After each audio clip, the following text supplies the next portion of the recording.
Alright everyone, I don't know if y'all are NFL fans, and I'm not a huge sports fan, but I am an NFL fan, and I want to comment on the Andrew Luck story that emerged last week. Andrew Luck is the quarterback of the Indianapolis Colts, and he retired last week at age 29, which is very young for an NFL quarterback to retire. NFL quarterbacks, yeah, they get the shit kicked out of them on a fairly regular basis, but usually they're at least able to go into their mid-30s. And in the case of a guy like Tom Brady, Brady is 42 and still playing at his peak performance and just won his most recent Super Bowl last year at age 41. What I want to talk about in this video is my thoughts on mewing and NFL football players, specifically mewing and how it can help to prevent concussions. Concussions are all the buzz in the NFL for the last several years. Concussions result in brain damage. Basically, a concussion is when the brain itself collides with the skull. So normally there's a little bit of a gap between the brain and the skull.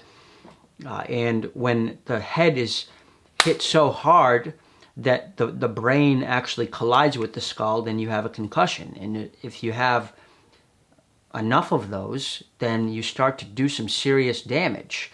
And the science is quite clear that NFL players, through their head trauma, are now dealing with serious long-term health consequences that sometimes don't manifest until late in their careers or even after their career ends, and they've been forgotten by the limelight.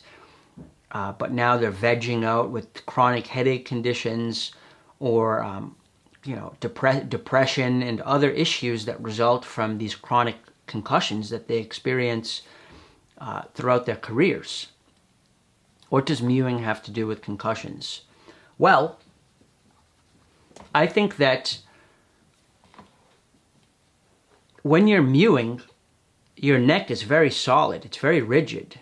It's got a tremendous amount of strength. When the tongue is pressed firmly on the roof of the mouth, the neck becomes like a rod, right? I think this is one of the main points that I've been trying to emphasize with my online presence is the interconnectedness between tongue posture and neck posture. The tongue is connected to the neck. You can feel this just by mewing. Mew sometime, right? And then swallow while you're mewing. Basically perform a good swallow-mew combination exercise, which is part and parcel to the suction mewing method. And you will feel muscles at the back of your neck activate. Look at an anatomical diagram of the tongue and the neck, and you will see that the tongue is connected to the neck muscles in a variety of ways.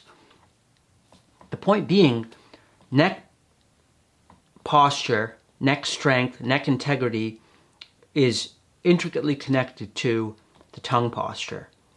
And so what I would like to see is, I'd like to see a guy like Tom Brady. Tom Brady runs a alternative health company called TB12.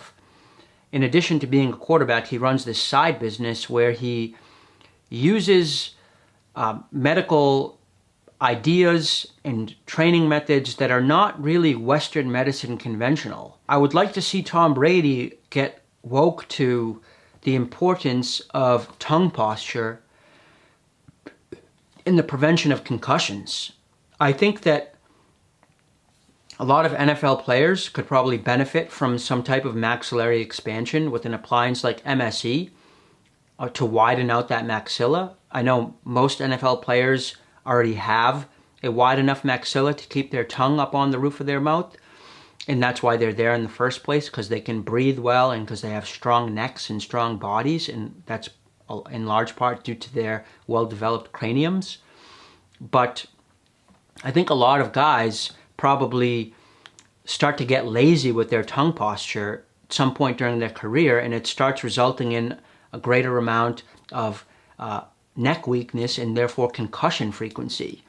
So I would like to have this message heard by pro athletes and to teach them the importance of mewing at all times, and to make sure that they've got their mouths closed and their tongues pressed firmly upon the roof of their mouth while they play. So many times I'm watching football and basketball and other sports, and I see guys with their mouths open.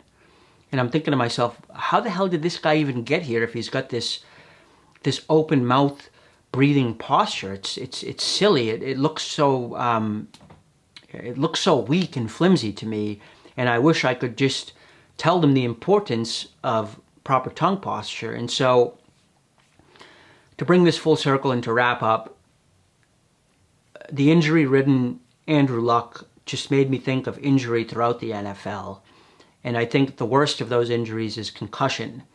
And I think the best thing the NFL and NFL players could do to prevent concussion is to implement a mewing training regimen for all players, so that tongue posture gets better, and in turn neck posture gets better, and in turn concussion frequency is reduced, and these guys can have longer careers and healthier lives when their careers are done.